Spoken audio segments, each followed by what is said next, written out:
Okay. Oh, So it'll be nice. interesting to see how this goes because I'm flooded in. You can see the rain behind me at the moment, and I'll be here for a couple of days at least. So anyway, guys, live in Australia from the cyclone zone, and we got joined again with Sammy and Rick, the 42-year carnivore.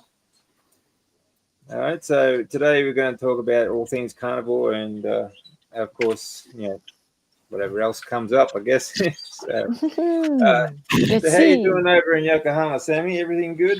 Oh, everything is good. Weather is getting better and better every day, despite the fact that just 2 days ago we got a snow day. Yet today is beautifully sunny day.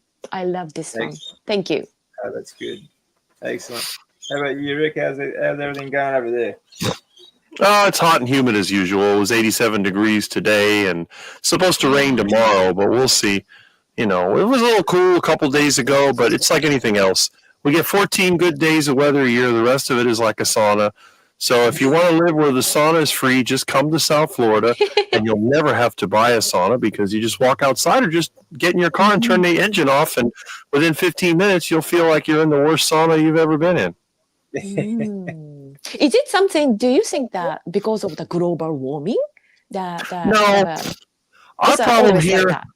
No, what it is here is we have too much development.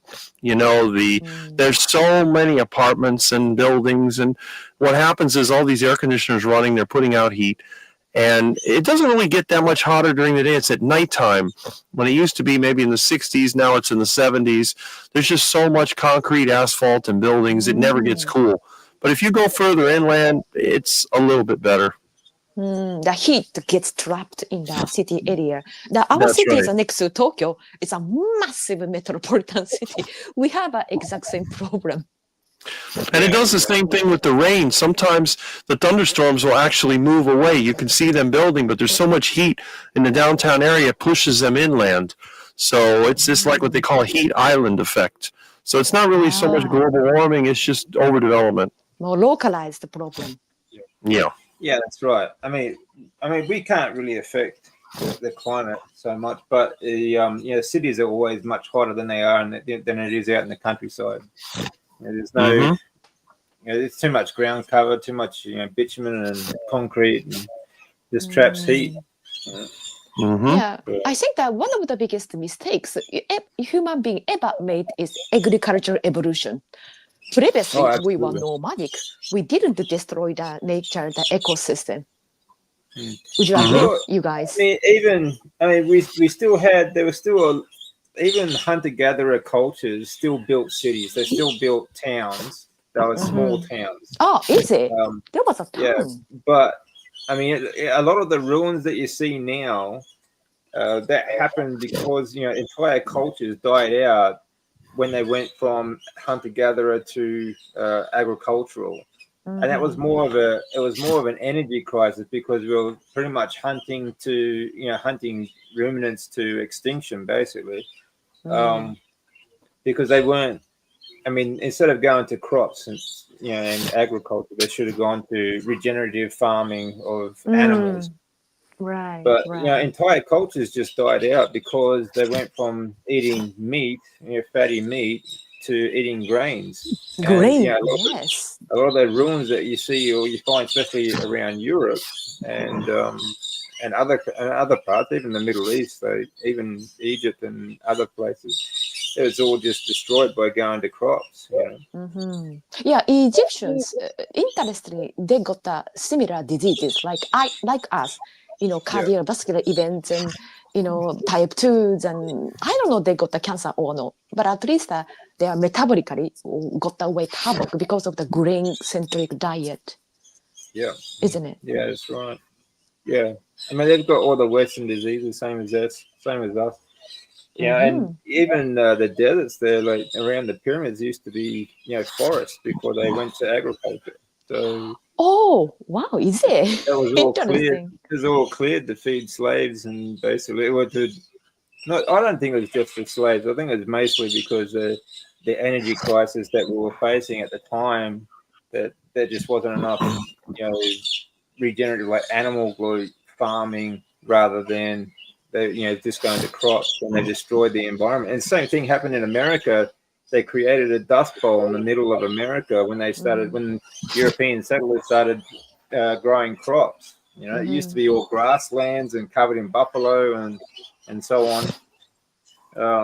But then when they started growing crops out there, it created a dust bowl. And I think the 20s and 30s, it was all dry, just absolutely dry dust. It's like a desert. I see. You are saying that plant, agriculture caused this kind of a nasty environmental problem, dust bowls and stuff. Yeah. Is it? Yeah. Oh wow! Didn't know. Why we don't know Growing about crops this? doesn't replace anything. It doesn't put anything back into the soil. It just takes everything without out. animal. Yeah.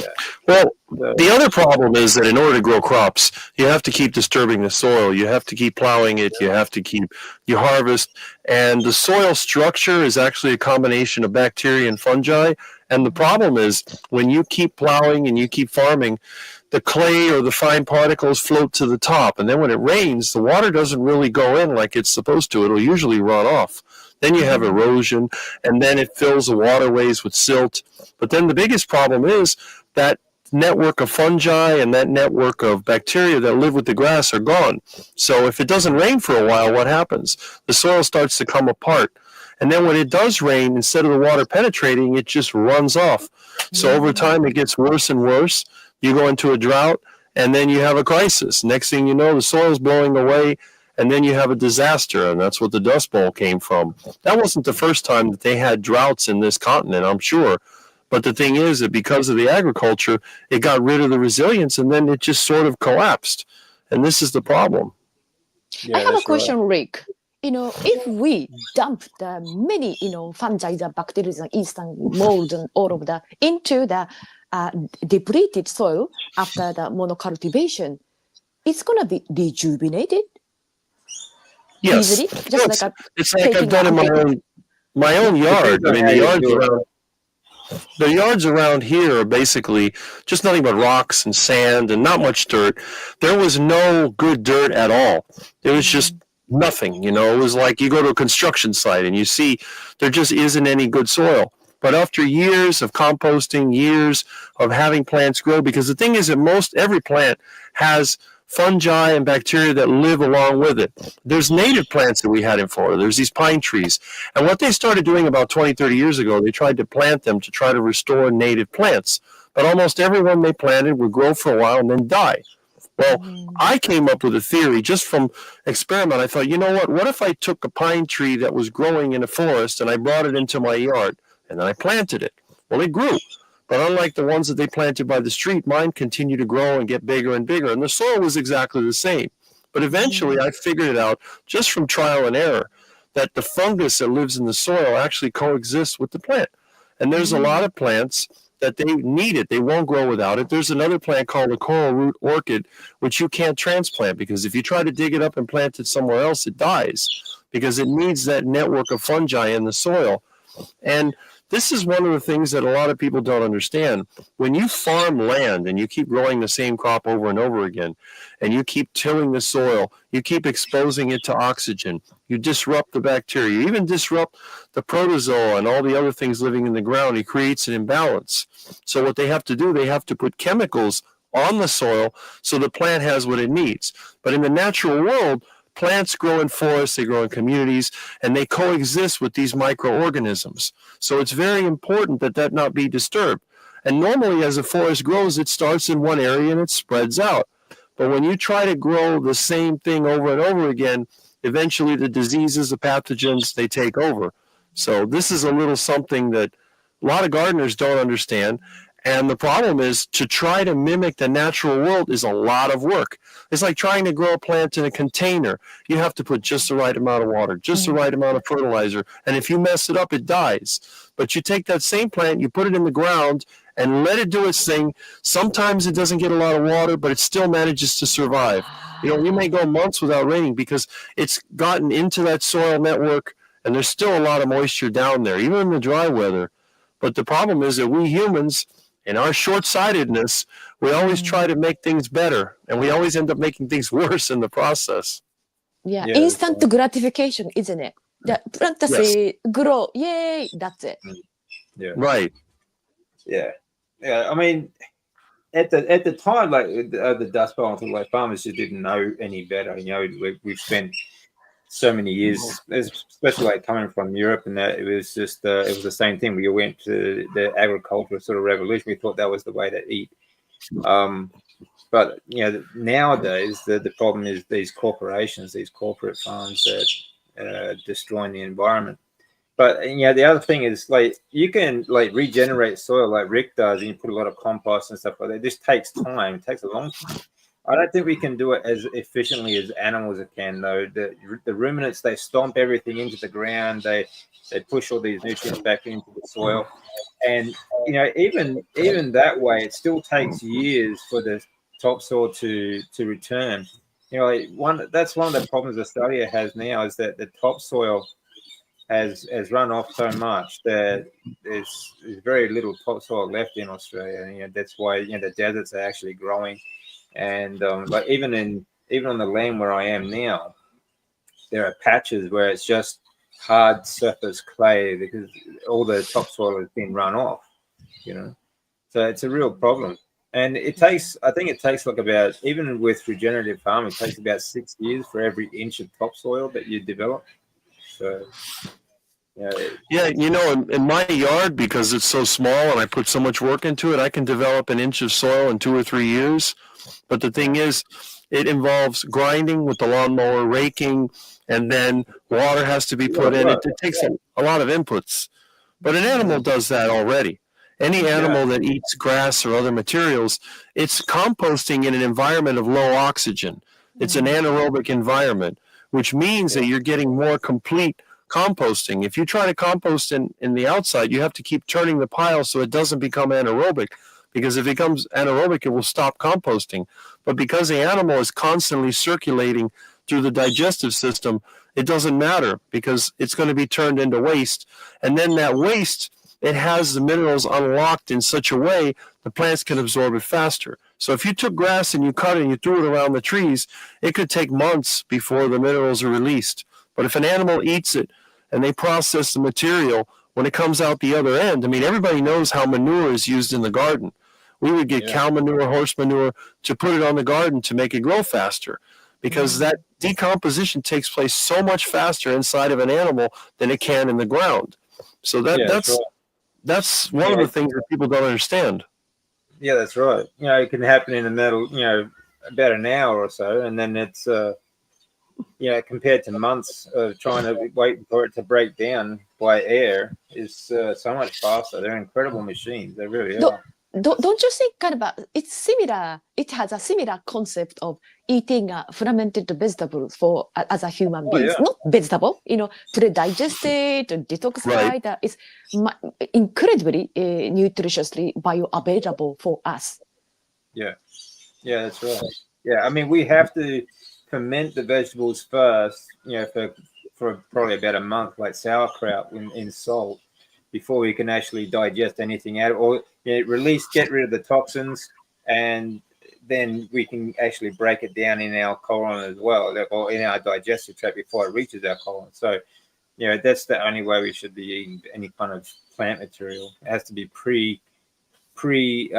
fermented, whereas you know animals, they can do that in one of their guts. You know, they ferment everything before they actually get the fatty acids out of it. So they do it. Okay, then tell people what's the difference between eating kimchi sauerkraut with meat or taking probiotics like tablets and your meat. What is the difference? What take on this, you guys? Well, obviously, I mean, the natural source, you're going to get. I mean, the problem with taking any kind of pills is that you get very little nutrients, and they're always in the wrong sort of either sort of the wrong currency, so to speak, and also the wrong amounts. You know, whereas if you get natural food, it's always in a balanced amount that our bodies can absorb from. And the fact that they're usually in a hard pill, it's really difficult for us to actually break these down and to actually absorb anything from them anyway. I see. And I see. even if you do, like with supplements, and I'm not saying that none of them work, because I was actually using a probiotic, quite expensive one at first after chemo, that was quite effective. But I'd have to take like 4 of these pills a day, whereas I could just eat like 2 teaspoons or 2 tablespoons of kimchi. Sorry, not kimchi, sauerkraut, and it'd do the same thing. It's much cheaper, Yeah, and it tastier. Yeah, much tastier. So Yeah, if you cannot enjoy the food, I don't think it's serving you well. If you kind of have to take a pill because we can't eat beef, liver, or prebiotics, it's not gonna work. I think just that your intuition knows it. Yeah, that's right. Yeah. Well, we're not meant to. It's a very new thing to us to be taking these ultra processed pills and vitamins and minerals and all these, garbage that, we all think that, okay, as long as it's got these vitamins and minerals in it, we should be fine. But it doesn't work that way. Our body is not designed to absorb those things from these pills, and it takes, it's a very new thing to us. It's been the blink of an eye, really. And again, these things are all made by Big Pharma anyway, basically, and they're distributed out to all these different brands. There's all these little businesses that have their own little brands, but they all come from the same place. They all come from the same central sort of pharma place anyway. These people don't want you healthy. Simple as that. So and if you have to take any kind of pills to sort of make up for what your diet's lacking, you really need to be looking at your diet. How about the idea of the laboratory grown meat? Is it something they are trying to just poison us to get the money out of our unhealthiness? Oh, absolutely. A lot of them are actually grown from cancer cells as well. This is not a conspiracy or anything. They actually advertise that they actually grow it from cancer cells. It's the only thing that grows from cancer cells is cancer. Right? So these are these fake meats, or some of them even 3D printed. Maybe with those. Oh 3D I have heard that. It looks like Lego meat. It's disgusting. But and they expect people to eat it, because even if it did have all the vitamins and minerals and fatty acids and everything like that, the fatty profiles that we need, it would not be it still just would not have the bioavailability that we as humans need to be healthy and to grow and to do other things too. So it's just a scam, the whole thing. It's a money transferring, and depopulation sort of scam is what it is. Yeah, if you want to eat meat, grow meat. That's simple as that. Yeah, and it's easier than you think too. It's very easy to grow meat. Just put them out there, let them eat all the grass and trees and stuff. That's the great thing too about these ruminant animals. Especially goats, they eat indigestible stuff that we just can't use or eat, and a lot of it is like weed stuff that we don't want to grow anyway. So they're incredible. They really do a lot for you. Yeah. Exactly. Well, just imagine. It's a factory. You have to have a factory to make fake meat. And we already have, for a very long time, solar-powered meat factories that compost and move around. They don't require any chemicals. You just put them out there in the field and you let them do their thing, and that's it. It's very simple. But they have to complicate it because you can't make as much money by raising livestock as you can by having a big factory, getting the same slop, and then turning it into fake meat. So it's just the way the system is. Yeah, that's right. And like you said, like these fake meats require big factories as well. You know, like they require a lot more resources. I mean, you have to. People just think that these factories just build themselves and just pop up out of nowhere, like they just land, fall out of the sky, sort of thing. You have to build these factories as well. Which you know, if they're so worried about the environment, you know, wouldn't they be more concerned about the impact of manufacturing foods like that? You know, so I mean, these are things they just don't think about.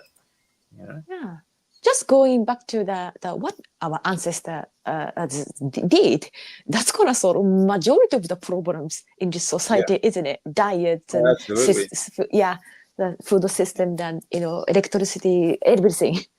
Yeah, exactly right. I mean, we can still have, you know, great technology, and we can still feed the world. You know, it's remarkably, yeah, like regenerative farming of animals is remarkably easy by comparison of trying to grow monocrops and the environmental impact. You know, we can still have a beautiful environment and still feed the world. You get a lot more food, you know, content wise, from regenerative animals than you do from monocrops. You know, most of the monocrops actually get wasted anyway.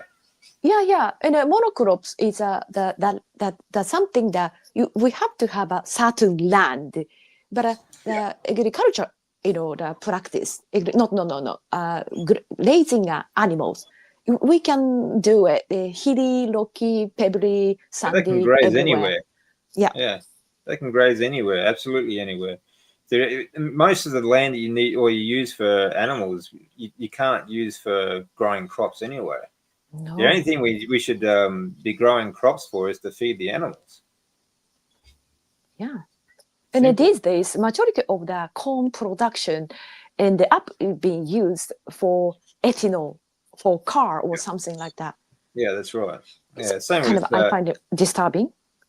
Yeah, well, there's, you know, other crops like there's thunder. Other crops too, like sugarcane. It's a good biofuel, but you know, you can make other things too, like plastics. Plastics made from sugarcane are actually far stronger than like plastics that you get from oil and everything else that we use now. And they've known this for a very long, like 100 years. You know, they used to make, you know, actually they used to make windows from sugarcane as well. You know, glass, really thick, bulletproof glass and things like that from sugarcane. What's that? What's that? Some kind of board? Yeah. What is it? A board. Some Chip layers. board. Yeah. What's that, Rick? You're muted, mate. This is a ceiling tile that they used to use in the 1940s and 50s. Yeah. You may have seen these. Yeah. Sugarcane. It's made from sugarcane. Right. Good fabric. Yeah. See, sugarcane's a great building material. So is bamboo. You know, these things are great for building. You know, and they use bamboo all through Asia for building products. Even today, they still use it. Yeah, I think so. Yeah. Yeah, they're fast growing. They're very, very good. But you know, if you mix that in with animals, but the waste from those crops as well, you can feed to animals. Like they used to feed sugarcane to cattle here too. You know, to fatten them up. Yeah. When you were trying to get the cattle ready for slaughter, they would feed them not rotten, but damaged tropical fruit and also sugarcane. That would get them fat very quickly. Because so of that's the much glucose. healthier way to do it than grains. You know, much healthier than grains. Like now they use the seed lot from, you know, soy and stuff like that. But yeah, you know, sugar cane's a great product. You can do a lot with it actually, and bamboo. You can even make clothes from it. So we have to appreciate the ruminant animals. Yeah, Yeah, they're incredible. They upscale everything so that we can actually digest the nutrients from them as well. You know, everything that they eat, they are upscaling the little manufacturers so that we can then get those nutrients. They're incredible animals, absolutely incredible. That's why you got to appreciate them so much. You know. Yeah, Mhm. yeah. But don't you think, the ranchers somewhat got demonized because of the global warming caused by cows and stuff? Yeah, anyone out there that thinks that cows are a cause of any kind of global warming, you are absolutely retarded. Okay, Yes, simple as yes. that. You are an Please say absolute it. moron. Yeah, there's no going back if you. I mean, seriously, you'd have to be you'd have less than 3 brain cells to think that is actually possible. You know, they've been here. They've been here just as long as we have. You know, in different forms. Of course, we have buffalo. They actually in Europe at the moment they are reintroducing buffalo into the wild to try and regenerate the forest that they've cleared, Oh, and wow. It's working brilliantly. They So they if they, know it. if ruminants are so bad for the environment, why are they doing that? You Yeah, know? yeah. If ruminant is so bad, 100 years ago, 2,000 years ago, the number of ruminant or animals are 10x or something. No Yeah, one that's right. talked about our global warming, the ozone layer was destroyed by cows. No, that's right. No, Well, no. if there were no It's a ruminant pity. animals, there would be no grasslands. Period. No, that's Mm. right. And You know, yeah. there'd be a lot less greenage all over, like in total. There'd be a lot less trees. There'd be a lot less environment because they're just, you know, the trees, the plants, they need the animals to thrive as well. You know, so that they can grow. They Yeah, need and those. They need right. those manufacturers.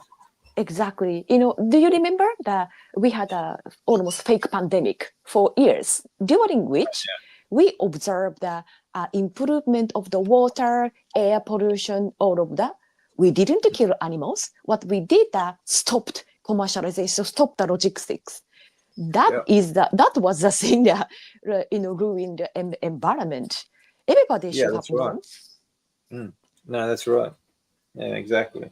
It's so much. There's just so much over manufacturing going on at the moment that and you know they're trying to blame us for it. That's all it is. They're trying to Yeah. blame us for these small elites that destroy everything. Yeah, like these. You know, just up the road from me, about 20 minutes up the road, a solar farm took over a cattle farm, and they've destroyed.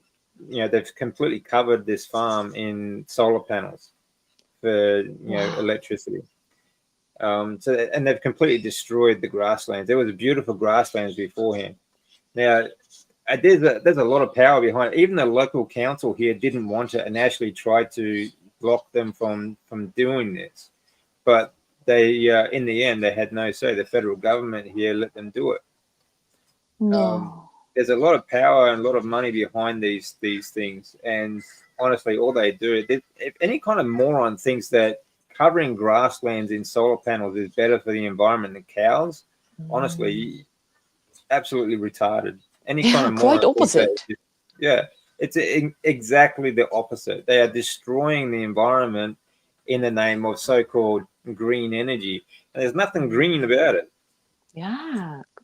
Didn't they realize that, oh shit, we made a mistake, we're going to reverse that? Didn't they have such a, No, oh wow, no, how no, it's intelligent still they going. are. Yeah. And you can see it, what they've done to it. It's just the place it just looks like it's just absolutely destroyed. Nothing but solar panels. And now we've got a big storm. I dare say that they probably they always get damaged in storms. Solar panels always. They never last. The solar panels belong on the roof of buildings and on parking lots. That's where they belong. Yeah, exactly. Mm. Yeah, that's right. Yeah, that's a good thing to do. Like I've got I think put them on the rooftops of buildings. You know, there's especially like in the cities, like it's nothing but rooftops. car parks, even like it's a really hot state here in Queensland, and very little of the maybe 5% of the car parks actually have any kind of coverage. All they need to do is just like put up a rooftop and just cover it in solar panels. That would be great. Mm-hmm. Do it that They way. can even It's cover the already a highway car with park them. anyway. Yeah, everywhere. Yeah. I mean, it's already a car park anyway, so you might as well use it. Sure. Yeah, Why when you cover think about grass? the environment, they were always backing up the wrong tree, always pointing at the finger at the cows. They are the guys that worsening the environment. We could do better than just the pointing at the wrong person, not open the cows and stuff. Oh yeah, that's right. And that's another thing too. Why is it just cows? Why isn't it like every other ruminant animal on the planet? It's always specific. And it's same with this. I'm gonna say, I don't know. I don't give a shit anyway. YouTube. This is the same with the bird flu, right? It's only chickens that are affected, not every other bird on the planet. It's just chickens, just our food supply. Yeah. When you think about the aspect, we have companionship animals. What number of horse is much larger than a cows. As much as I'm concerned, I might be wrong, but there are many companionship animals who are doing the same thing as cows do. But always we are specifically demonize the cows for some reason. Yeah, that's right. They demonize the food supply, and that's it. Everything else is fine. The same with like many years back, they had the foot and mouth disease in the UK, and they had to destroy all the cattle and sheep and things like that. It was only the food supply. It wasn't wild animals. It wasn't wild. And pets and cats and dogs as a pet as well. Yeah, we were happy right. with having a cats and crafty, like a fairy animals, but cows are demons. Yeah, that's right. For some reason. Yeah. They are always attacking the food supply. Always. Yes. And they've been doing it for decades. They've been doing this. They've been doing this since, I don't know, for the last 100 years. There's always been some way, some form that these people continue to demonize our food supply. Absolute scum of the earth, these people. But it's them flying around private jets and building these super mega yachts and everything like that. That doesn't affect the environment at all. They are the corporates, actually. Well, yeah, that's right. And they're the ones telling us that we should cut back on driving to the shops or picking the kids up in the car and so on. Like it's okay for them to fly to from one side of the planet to the other just so they can go to an award ceremony or some crap like that. These people are insane. Yeah, doesn't make sense. No, but our food supply it's dangerous. Yeah, absolute scum of the earth, these people. But what can you do? I guess. Hopefully, people will wake up to it. That's the only thing we can do about it is wake people up to it. So, people like and subscribe, share this our conversation. Yeah, get it out there, people. Wake up. Yeah. Stop putting solar panels up on your grasslands. Feed an animal instead. Yeah. So, you crook. Sorry, Lisa. I hope you feel better soon, mate.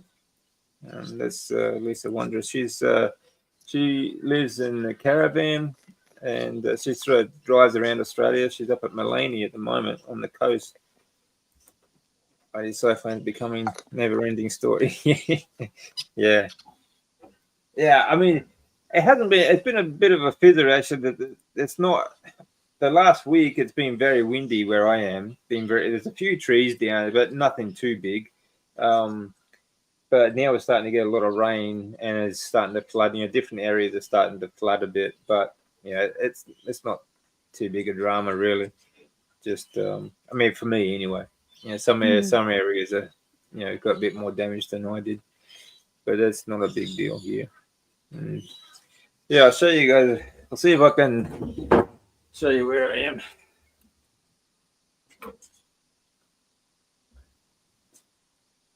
All right, can you see the dam? Sure, sure. Yeah. Beautiful.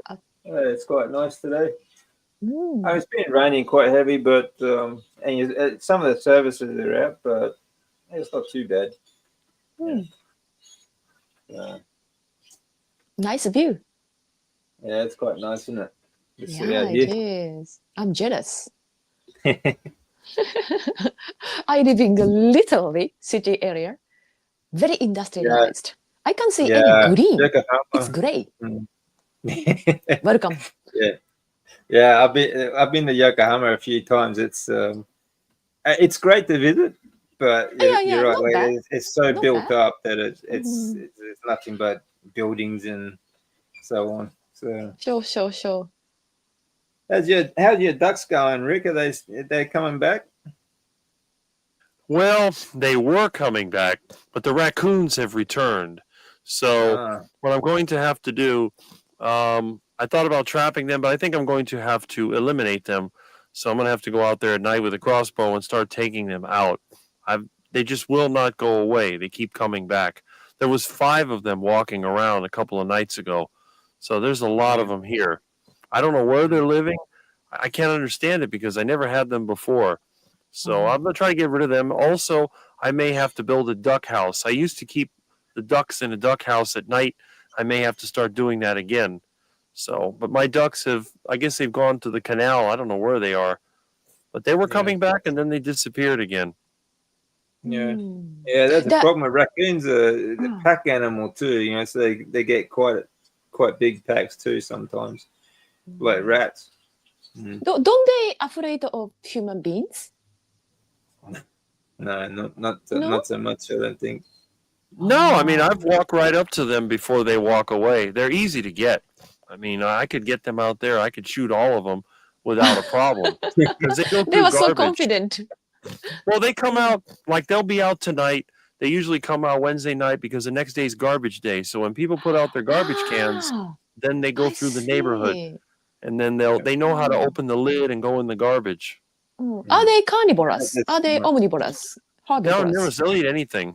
Yeah, they'll eat anything. Yeah. They're nicknamed trash bandits. Mm-hmm. Yeah, that's right. As soon as they put the rubbish bins out, they're into it and try and get any food they can. If you see me with a raccoon hat, then you'll know that I took care of the problem. For sure. Yeah. It's very much like just big rats, really. I mean, they're kind of cute animals, but they're big rats. They'll eat absolutely anything. But don't they carry, the disease, right? Like a rat that do. Some of them have rabies.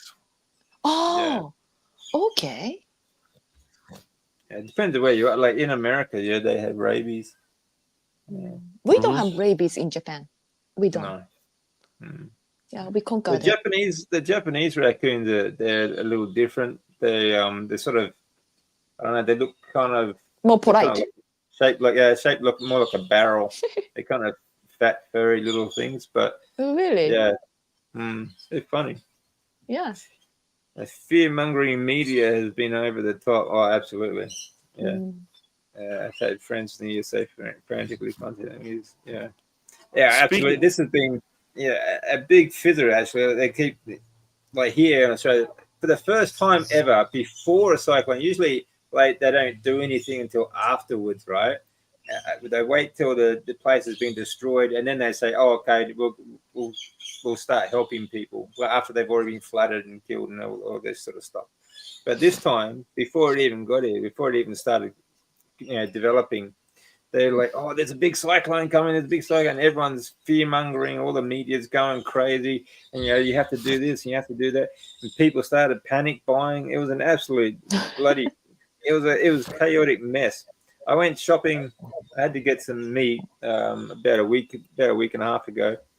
They're like ants. Like the first sign of rain, a little drop of water, and then everyone panics.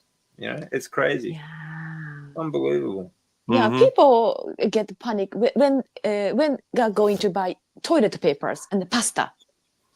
It's a global, ridiculous Yeah. phenomenon, isn't it? Yeah. Yeah, that was crazy. People Mhm. were actually attacking each other, and actually in Sydney, someone stabbed someone because they were after toilet paper. Sorry, I'm laughing. That's insane. Stab. I don't have Wow. It's any of it. insane. Yeah. Yeah. You're not So, gonna die and without and them. even just trying to get stuff to like sanitizer and stuff to wash their hands and so on. Yeah, the people just went crazy over that. Yeah. Yeah. I don't have any of that either. No toilet paper, no hand sanitizer. I make my own soap. Yeah. Oh, cool. From animal fat? Yeah, from lard or tallow. That's what I Ah, make the soap from. wow. Cool. Yeah. Yeah. I haven't been able to get eggs actually for a little while. Oh, because of Me the either. cyclones and stuff?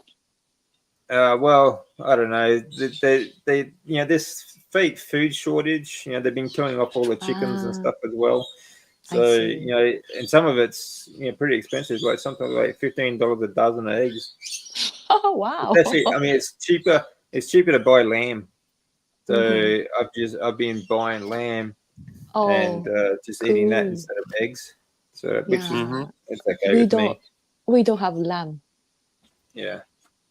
Yeah, actually, lamb's not real popular in Japan. They don't. Most No. Japanese don't like the smell of it or when it Yeah, kind of cooks. gamey, too gamey. Yeah, it's a bit gamey, Yeah, but because of that, the majority of lamb you can find at the supermarket coming from the New Zealand. It's yeah, gonna ship the months and months, and by the time we open the package, it smells so gamey. yeah, Freshness is a problem, I would say. yeah. I think so too. Yeah, it's just not as fresh. No.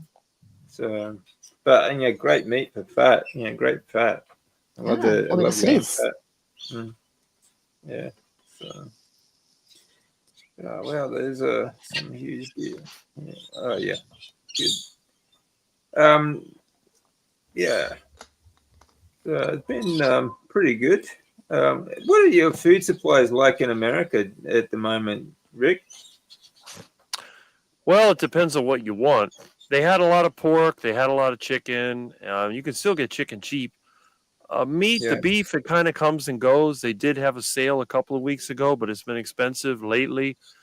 Eggs, forget it. There's lots of eggs, but they're way too expensive. So I haven't had eggs for more than a week now.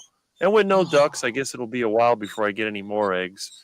I did get a free iguana last week that somebody ran over, and I got my eyes on the ducks. So, it's always good to get that extra meat for a very good price. yeah. Mm. You have to teach those raccoons to lay eggs or shoot them. I think. Well, I'm going to have to get rid of them. I'm going to go raccoon hunting probably tonight. Usually, when they put out the garbage in the neighborhood, I'm going to go out there and see if I can get a couple of them. Usually, after you get a couple of them, they won't come back for a while. Ah.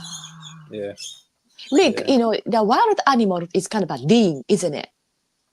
Super Yes. lean. So do you put that some extra fat or just you eat that as Well, it is?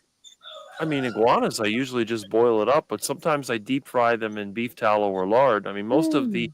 poultry that I eat, the chicken or ducks or whatever, they're all deep fried because the ducks here are very lean as well. They don't have a lot of fat. Unless, of I course, thought they're so. over there by the hospital where people feed them junk food. But I wouldn't want to eat those. They're probably toxic. Those ducks, they Mm. look really sick. They waddle around, they can barely move. They look like Mm. most of the humans around here. Metabolically broken chicken. You should Yeah. see how the nurses and the doctors that go in the back to smoke cigarettes look like. They're all overweight. Wow. I mean, it's Yeah. terrible. I've seen them Mm. come from the parking lot. So this one nurse, she was so fat, I think she must have been 300 or 400 pounds. I mean, it was Oh, crazy. sad. Yeah, I was that was a shocking thing for me too. When I was in hospital for treatments, some of the staff there, I, I mean, it was shocking enough to see some patients would actually wheel their treatment outside so they could have a cigarette, right? But then Hmm. you got nurses, and doctors are joining them. like having a cigarette, sitting outside at the front door of the hospital, right? And so many of them are morbidly obese, like they could barely walk themselves, and yet they're pushing me around in a bed or a wheelchair. You know, it's unbelievable. You are stronger. I think half of it, actually, was the fact that they needed the wheelchair to keep them upright. You know? Yeah, it was No crazy. way. I'll have to make a video at the back of the hospital here. You would be surprised what you see. Oh, yeah. Like you said, they go outside. They don't allow smoking anywhere in the hospital, but they go in the back where nobody's looking, and they light up. Yeah. And there's a lot of them smoking back there. Mostly nurses, but some of the doctors. It really is incredible. And they eat junk food, and then they throw the junk food leftovers to the ducks. So the ducks are always back there waddling around. Some of them they have distorted feet. Their feathers are sticking out. The one duck is so fat, I don't even know how he moves. I actually found one that had died, I guess, of a heart attack. It was so fat. I mean, it must have been 20 pounds. So it's just amazing how sick that the sickest ducks you'll find are behind the hospital. Worse than anywhere else. They're even worse than the ducks over there by the Burger King. At least the ducks by the Burger King don't look that bad. Yeah. It's a big scoop. That was one of the recommendations I got when I first went into the hospital in 2012, and my wife was still there. It's this when I was first diagnosed, and we wanted to go somewhere to have something to eat. And she said, "Oh, there's a Burger King just across the road. You guys should go over there and just and eat there." I'm like, "You got to be kidding me! It's unbelievable. They're just insane." And I mean, like even the hospital, like cafeterias and that, like the little restaurants they have downstairs, it's all the same sort of junk food, burgers and like Subway and junk food. It's all carbs and shit. It's just unbelievable. Yeah, hospital food itself is full of toxin. And I was kept in the cancer ward, of course. And during the hospitalization ICU, I was just kept, like a fed, the carbohydrate, toast and jams and zero fat yogurt and margarine. Can you imagine margarine? Yeah. That's the thing. That's right. My hospital food was the same. It was like their meals it was all carbs, it was all sugar and cakes and stuff for dessert, ice creams and soda drinks and flavored milks, and it had to be low fat flavored low milk, fat, zero fat yogurt. Zero fat yogurt and pancakes and jams and of course margarine because butter is too high in fat. I thought it is Japan thing. Absolutely disgusting stuff that you wouldn't feed a dog, honestly. Seriously. Marvelous. Good to see the cyclone didn't blow you away. Yeah, I mean it was a bit of a fizzer, really. Just a bit of rain and wind. I'm planning on heading out tomorrow for some chicks without telling my husband. Yeah, it's crazy not having someone. Yeah, that's right. I think so too. I'm gonna get some ducks this month, I think, because we've got a few chickens. They're not laying at the moment, but we've got a few chickens. But I think chickens kind of piss me off. Actually, they scratch around, they dig up the garden and stuff, but they're a bit of a pain. So I'm gonna get some ducks. Yeah, they're good. What variety of ducks are you gonna get? Well, I guess it's see what we can get, but I want to get some Muscovy ducks because we've got one Muscovy here. He was wild, but he's been here for years now. But if we can get some more Muscovy ducks and get nice, good sized eggs as well. Yeah, that's the kind I have, Muscovy ducks. Once they get breeding, you'll have lots of ducks. Yeah, that'd be good. The duck eggs are bigger than normal chicken eggs, right? Bigger one. Yes. Yeah. Oh. Depending on the duck, there's a lot of small ducks and big ducks. Like Muscovies are really big. So they get nice big eggs. Another good thing here, actually, in Australia, you have emus. There's emu farms, and you can get emu eggs. They're like a football. They're huge. Nice to have a sunny side egg. Yeah. Yeah, if you hard boil it, you can play footy with it. Oh, amazing. Do you guys, eat eggs in a raw status like Japanese people always do? Yeah, I do. Oh, okay. If I can get fresh eggs, yeah, I love I love them raw. Fresh Yeah, me eggs too. raw, so much better than cooked. I But think a that biotin, kind of antibiotic stuff is in the egg white. That's why yeah, it would be better to cook the egg white, right? yeah. Yeah. Well, I mean, if they're fresh, I mean, Mhm. it doesn't really matter if you cook it or not. But I mean, I love the yolks raw, especially like in Japan. Like I like to dip the meat into the raw egg. Yes, That's that's fantastic. lovely. Yeah, Yeah, I love that. agree. That's the best topping you can put on steak. Mm. There's a good recipe tip for you, everyone. If you like cook your steak and just dip it into raw egg, like mix up your raw egg in the yolk, is absolutely delicious. Okay, Mm, it's the best sounds good. topping you can give your steak. Mm. Um, but yeah, another good thing about these big duck eggs too is because of the size of them. I think it's just more value for money. You know. Yeah, nice. But I'm working. I got a chicken pen at the moment. It's quite small, but so I'm going to build a bigger one for the ducks. So Mm, maybe make a video on that. So right, please. yeah, for sure.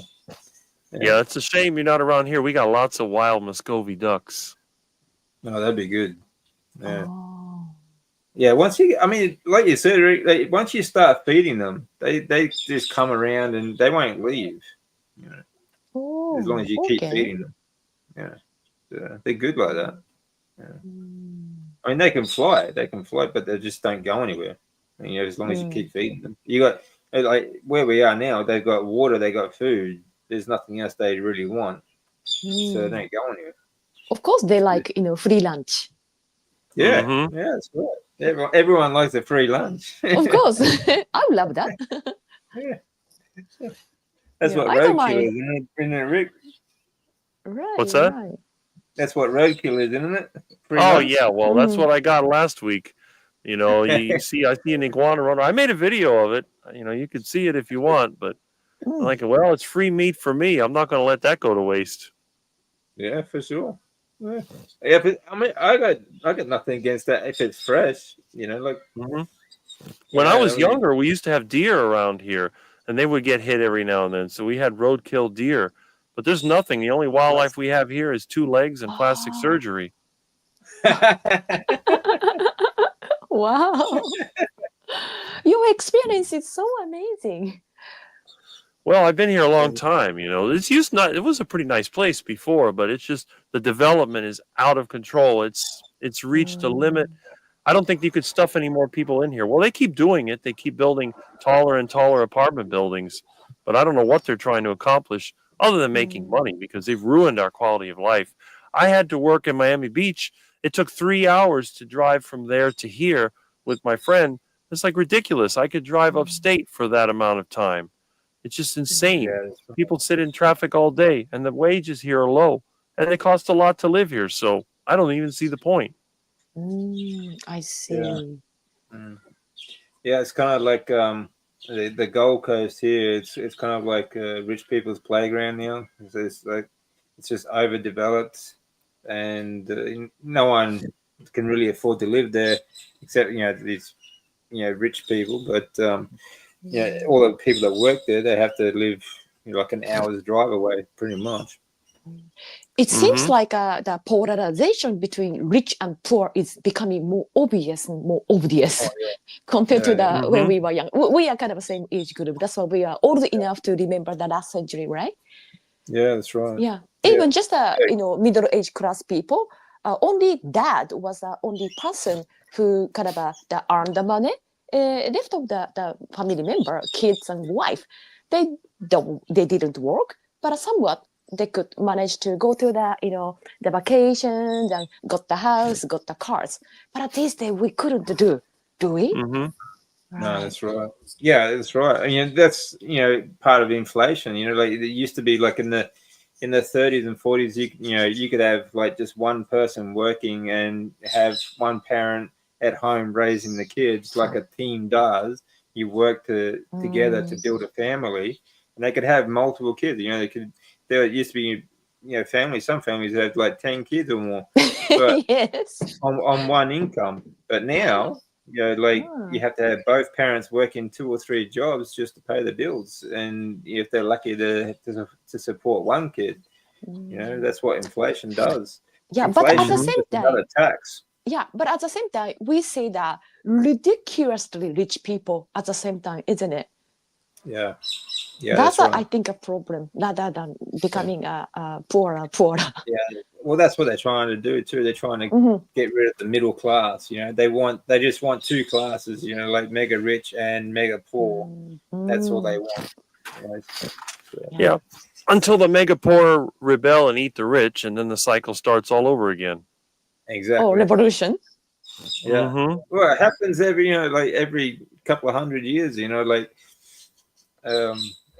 always gets that way. The same, like they get rid of the middle class, and it always gets polarized, mega poor to mega rich, and then eventually the mega poor just have fed up with it, and they just revolution happens and destroy the mega rich, and it all starts again.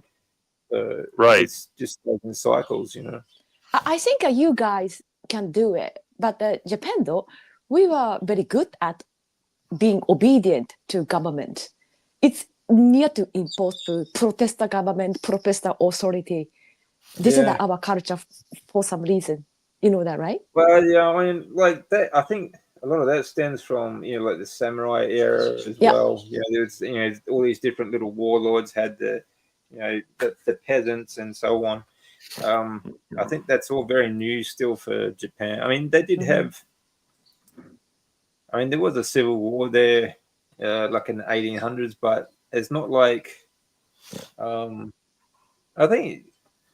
I don't know. I mean, it's happened in different parts of Europe, but not all of Europe. It never really happened in England and the UK, for example. The royal family, for example, the kings and queens have always been in charge.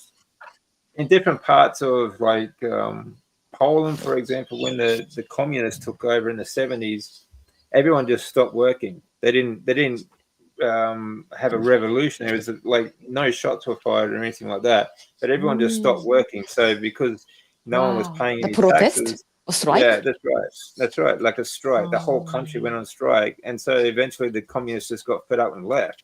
Wow, They said, well, very powerful. There's nothing we can do about it. So that's the best way to do it.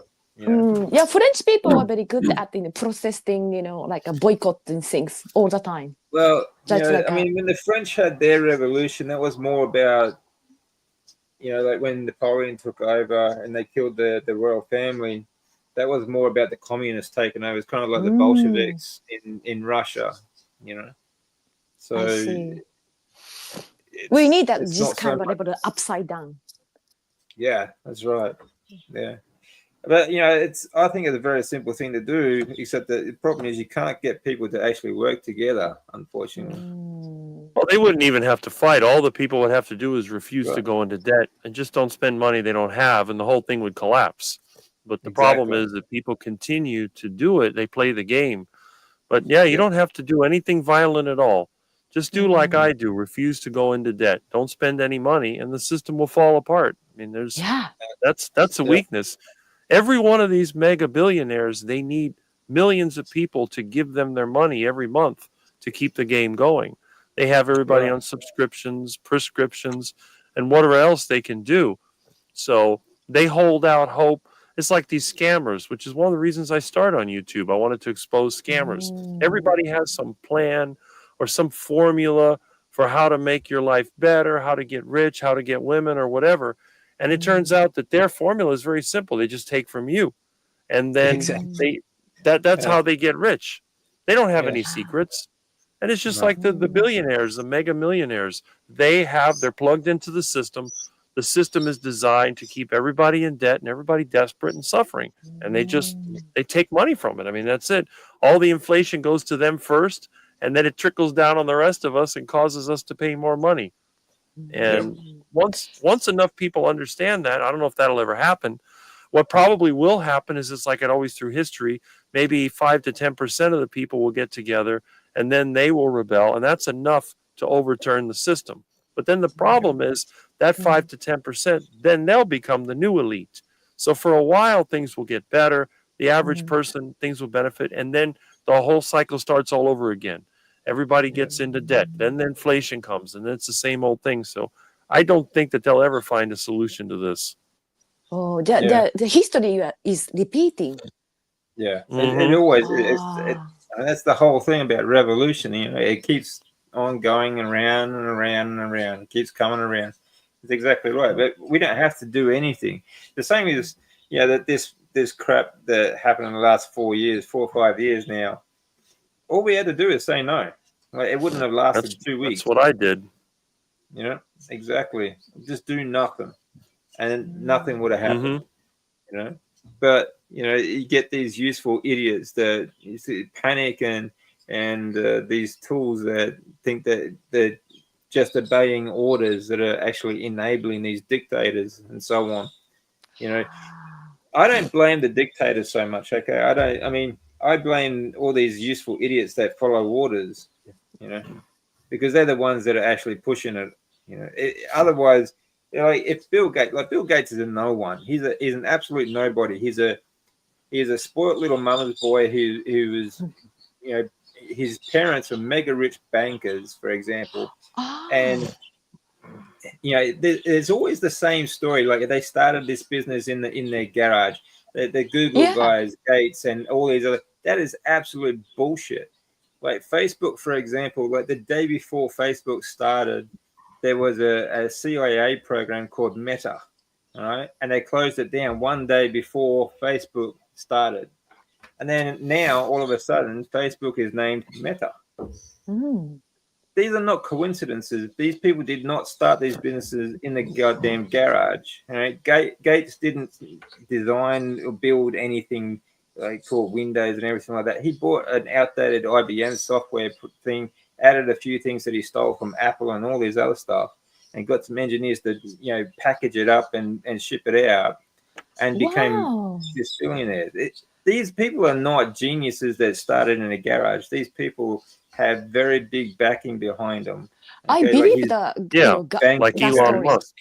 Yeah, well, that's right. Like Elon, I've got nothing against Elon at the moment, but he never invented anything. He's great at business. He's great at making money, but he didn't actually invent those Tesla electric cars. He bought the company, and the first he bought the company just before the first one rolled off the assembly line. That's what he did. He bought the company, then he built it into something big. And the same with everything else. Well, he's good at business. He grew up with money. That's how he got into PayPal. 99.9% of these people, it's like Donald Trump. He was born into money. They're all born into money, and then they go from there. It's all a matter of who you know, what connections you have, because then that way you can get things done that nobody else can do. It's not because they're really smart. It's not because they have a lot of useful knowledge. They just know the right people. They inherited money, and they know the right people. That's it. Well, they did get money for backing. I mean, there's a difference. Like, I mean, Elon, like that he finds a problem and he finds a solution. Like, he builds, like PayPal, for example. He started PayPal, and he started all these other different companies along the way. He sees a problem and he fills the gap. Trump, I think, is a very good developer. He's a very good builder, and they're not trying to poison or kill anyone, whereas these other people are. But apart from that, this doesn't make them genius. This just makes them they're very good at what they do. They're very good at business and so on and so on and so on. But people like Gates, for example. Again, he's a no one. He's got no education. He's never finished a degree in college or anything like that. He's not qualified. He's not a doctor. He's not a climate He knows nothing about the environment, nothing about nutrition, the human body, or anything. Yet, world leaders are listening to this idiot through his organization that he basically built, that WHO, and that is funded by the Bill and Melinda Gates Foundation and so on. That these so-called NGOs that just all they do is just funnel money from places like USAID and Australia Aid and all these other things. Basically, it's taxpayer funded, because they're not going to spend their own money to get all these programs going around the world, because then they wouldn't be rich. They use taxpayer money to do it, and people can't see it. It's absolutely insane. These people are evil, maniacal creatures, but in the end, they're just individuals. If it wasn't for the people that actually followed their orders, none of this would happen. It's the useful idiots that followed them that is the problem. It's like a sheep. Sheep had a nature of following the first sheep, not thinking about anything. That's just right. like the story, isn't it? Yeah, exactly. Yeah.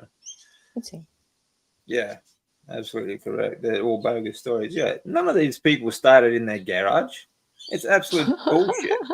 Sorry, I believed that garage Same story. with Google and all the rest of them. Google is that belongs to the alphabet, CIA and all the rest of them. So it's all just total BS. It's the same thing with Bitcoin. That's all from the establishment. They just put it out there. All these people, they're all connected. And a lot of times, you have to realize that every one of these so-called billionaires, like I say many times, they rely on millions of people to give them the resources that they need. So they have to farm the people. It's just like if you're raising cattle, except we're the cattle of these people. And the thing is, they have a public image they have to push. So they make up these stories. They have, they make promises they're never going to keep. I mean, you see, Elon makes all kinds of promises that he will never keep. Where are all those robotic taxis? Where are all these wonderful ideas that he had that failed? All these tunnels that he was going to make that were going to be so cheap. 99% of what he says is false. But the thing is, it just adds to the narrative. There's a difference. I mean, sure, everyone fails. Everyone has great ideas. Everyone has these grand ideas, and everyone fails along the way. And even the most successful people in the world have much more failures in their past than they do successes. That's just the way life is. Not everything works out the way you want it to, and that's fair enough. But they're not hurting anyone. At the moment, they might actually be helping people. So the difference between them and Gates is like night and day. But I'm not going to say that they're not geniuses. They didn't actually invent anything. They're not curing cancer or anything like that, right? But what gets me is that all the evil that happens in the world, if people just thought logically and just said no, these little dictators that pop up around the world, like Gates and these NGO foundations, none of these would exist if people had the backbone to say no. Most of them are just spineless little mama's boy wimps that just follow orders. Instead of saying, instead of thinking logically and thinking morally, is this really going to be better for the world, or is this what's it really going to do? And that's all you have to do. I mean, sure, it's easy to take money and say, oh well, I'm rich, I've got all this money, but what is it actually doing for everyone? They're just spineless wimps that I think a lot of these dictators like Yuval Noah Harari. He's one of these advisors to the WEF and all the rest of these so-called gurus. But this so-called little genius is a maniacal, evil little goblin that he's just a mama's boy. He never I don't know. It's just this pathetic little worm that wants to destroy. Or he thinks that human beings are now useless and they don't need us. That's the kind of thinking that comes out of this guy. You know, most of Hollywood all think he's a damn genius. So. Right. But the funny thing is, what they realize is that the laws of thermodynamics means that their dreams are not going to happen because they believe in AI and automation and all these things. But the problem is all of these things will eventually degrade. Without real people constantly putting input, the entropy will break down their system. They think they can have everything done automatically, but it won't work. This is what they don't recognize. If they get rid of the rest of us, they will all end up extinct because they're not able to do things for themselves. They're not able to keep these systems going. We can manage. Those of us that have grown up that relatively, not really poor, but like me, relatively poor, doing everything for yourself, getting to know different people. A lot of these megalomaniacs can't even get along with people. They use intimidation as a way to get other people to do their bidding. But if it comes to the point where other people simply are gone, they're just going to fight with each other and kill each other, just like the AI and all the other automation will fail because it's not self-perpetuating. The only thing that can oppose entropy is life. If you get rid of life, then whatever the system is going to do, it's going to do. And they don't understand that. But these days, though, I think the people are feeling ill or malnourished or many symptoms, brain fog, and autoimmune diseases and cancer, all of that. That's why this is a history. Most people are more anxious more than ever. That is why Elon Musk or whoever shows up. Hey, I'm gonna create a life. You don't need to work. Everything automated. Got to be better. Not knowing that Rick's explanation suggests that is why we are kind of lacking finding a truth. If that you guys talked about the deep thoughts on this subject, but it's bloody, incredibly makes sense. Even one of the peasants in Japan, even to my eyes, very, very eye-opening. But again, I'm going to repeat myself. Majority of people are depressed these days. That's why they can't hear your voices. Yeah, that's right. Yeah, I mean, everyone's on medications too. And it's insane. Like I'm the only person around me. Like every person around me is on some amount of medication. I'm the only one that's not. Everyone's on medications. They can't think logically. They panic. Yes. And it's just, it's a big problem.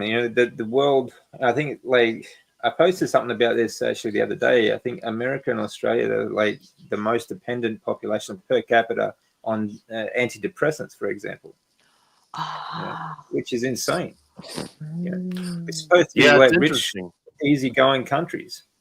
Think about it. You'd think that in a country that was supposed to be rich, people would be more content. And I may be the only person I know who's never been on a prescription medication. So everybody else I know is or has been, and at least 3 people I know take antidepressants, which I don't understand because they're always upset. This is the thing. Every time they run into a problem, they have to call me for advice on what to do and as a way of calming down. So I don't know if the antidepressants even do anything. That's the funny part. Yeah, that's right. Yeah. Yeah, deceivers, world stage actors. Yeah, that's right. They're all just actors, honestly. I was on a thought there before. But these people, like you said, Rick, they could not survive without us. And the thing is, they think that they can, and because they all think that they're genius, they're so narcissistic. This is the biggest problem. They are so narcissistic. They really think that everyone else is below them, and that they are complete genius and all the rest of it. But they can't look after themselves. They need people around them all the time. They can't even wipe their own ass without someone's help. They are absolutely pathetic creatures. They are honestly, they're nothing but parasites to the humanity. These people, they are sucking on. They are using us to build their lives, and then they just sort of throw us away like rubbish. They're absolutely parasitic creatures. And that's the way I've seen them for years. And people would look at me and, Rick, you must be jealous of them. I said, I'm not jealous of them. I'm just telling you what I see. They couldn't exist without us. We can exist without them. And I've said for years, if they would all be eliminated like this, they're gone. All the leaders, all the rich people, everything, all gone. People said, oh, the world would collapse. I said, no, the world would not collapse. It would be the exact opposite. The people that are productive would continue to work. The food would continue to grow. Things would continue to be done. You would just have less parasites sucking from you. It's like when you take the fleas and ticks off and the leeches, you get stronger. Yeah. And that's the thing. The parasites weaken the world's economy and they weaken us. That's right. The problem. See, that's a good point. Like all the infrastructure is still there. All the companies, all the farms, everything that we need is still there. If we just remove these parasites, there's nothing will change. They could disappear overnight right now, and nothing would change except that we'd have less parasites to feed and everyone be a lot happier. Right. Don't you think I think we need to tell people who are watching us to tell them that what we can do as a first step, like not buying the cereal, which is an incredibly different story. I just brought up as one of the examples. Otherwise, we don't know what to do to kind of tackle that big project. Like I'd say to everyone, I think that the best thing you can do is to stay healthy, Yeah. And like the carnivore diet, it's very independent. It has very little parasites attached to it, for example.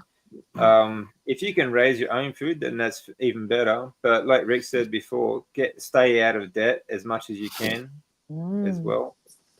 Don't play the game by their rules. I mean, I'm sitting here. There's two people right here that have been able to beat cancer using the carnivore diet.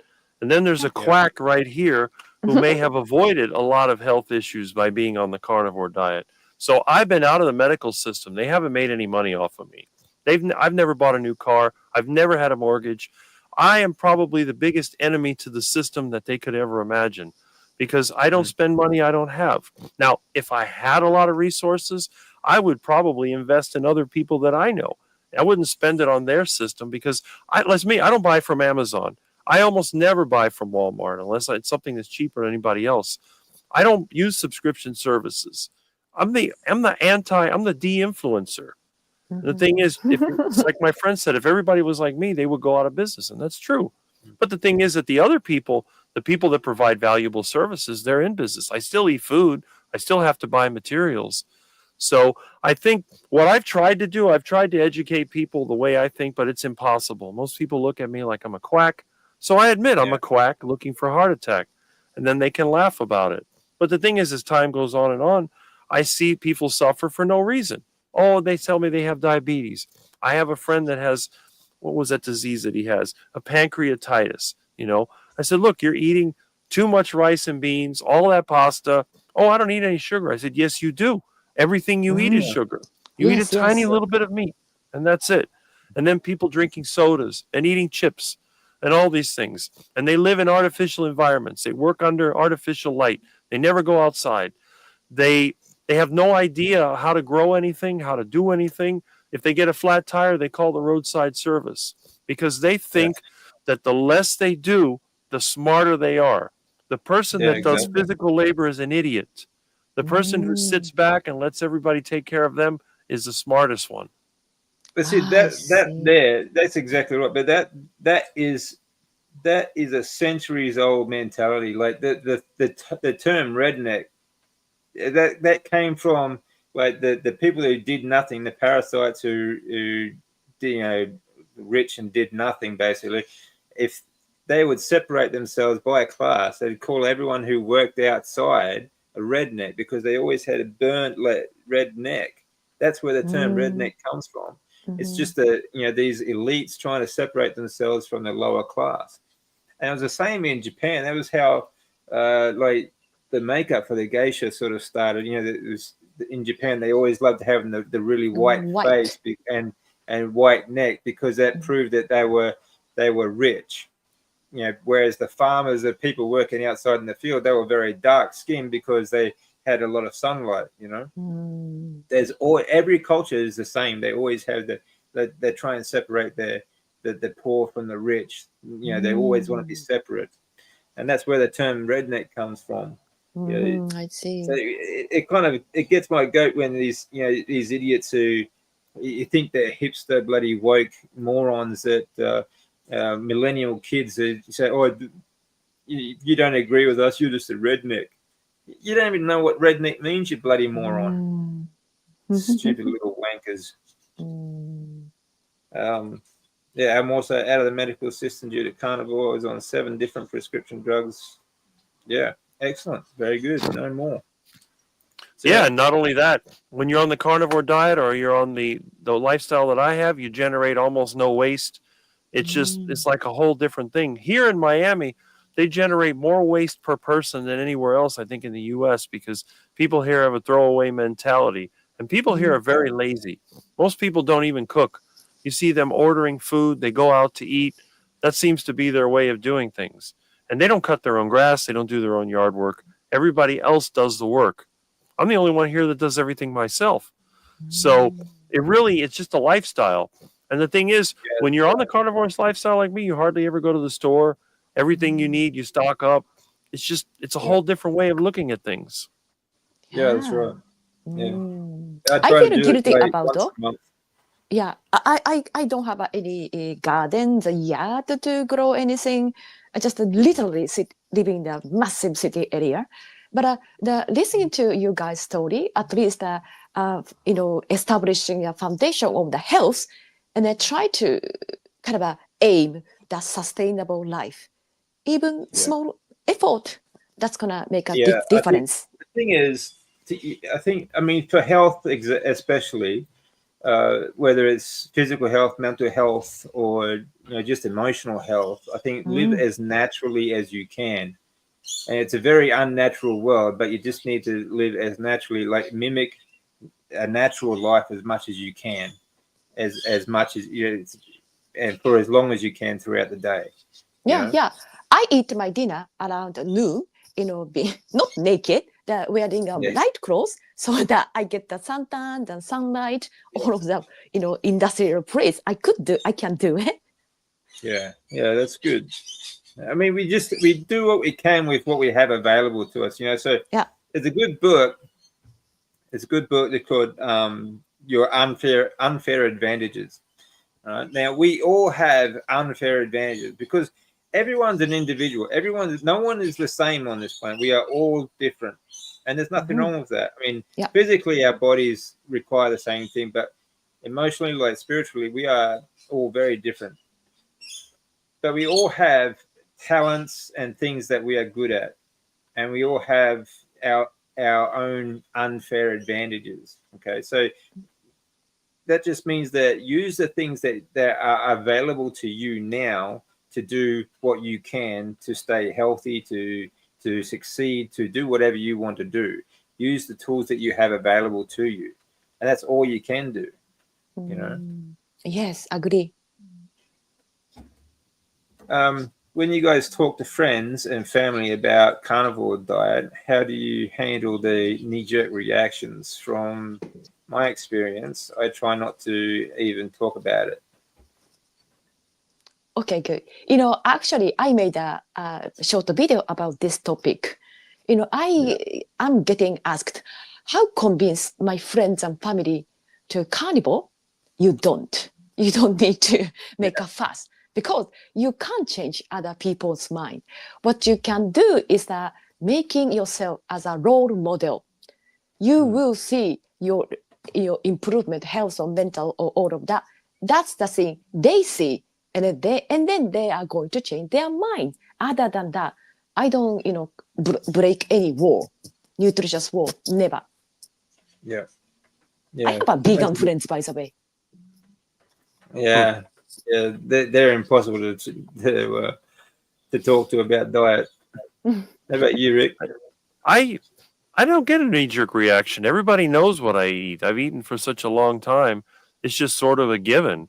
Once in a while, I'll meet somebody new that tries to offer me something, and they don't understand why I don't want to eat it. But all my friends I've known for years. My parents are gone, but there's no surprise. Let's put it that way. Hello, Lisa. You guys know Hey, Lisa? I Sammy, haven't. hey, how this you is Lisa doing? from her channel's Lisa Wondrous.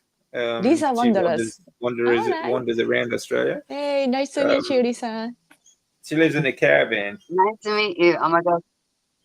Yeah, How you I can doing? hardly see and I can hardly talk, but I wanted to be part of this. So, I'm okay. Look, it's been a week, hasn't it? Crikey. It's just just more I just had Australian another. stupidity.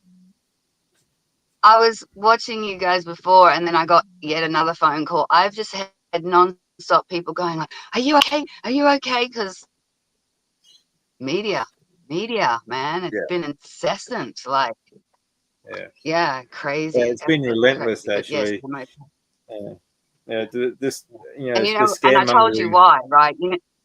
You know why, right? Because I sent you that link. My friend and I were talking last night. He said, every time something big that saturates the news cycle comes on, it makes me wonder what hell's happening in the background. And I'm like, and she started giving me examples. And anyways, got off the phone and I just, I watch the main, I don't have TV. So I'm just looking on YouTube and seeing every now and then I see what the mainstream are reporting. And I'm thinking, oh, no wonder my friends are freaking out. Like, it looks like this huge catastrophe.